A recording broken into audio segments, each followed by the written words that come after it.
Statuti i Partisë Demokratike është i qartë ku shumë zgjedhjet largohet, por në kushtet kur opozita dhe PD-ja thotë se zgjedhjet janë vjedhur, zoti Berisha ka deklaruar se nuk ka ndërmend të japë dorëheqjen. Gjithsesi, zoti Berisha, a do të ketë vend për të bërë një reflektim më të gjatë për humbjen, a do të mblidhet Këshilli Kombëtar për ta diskutuar gjithsesi një pikë që është pjesë e statutit?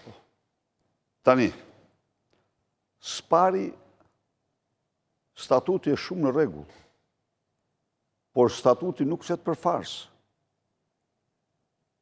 Statuti flet për zgjedhje. Dhe tjetër janë zgjedhje, tjetër janë farsa. Farsa është proces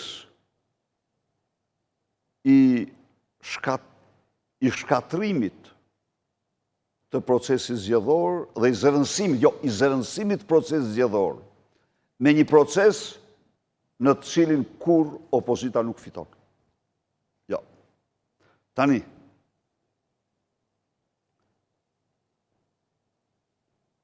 opozita në një fars duhet të organizohet dhe të rikthejë qytetarëve votën.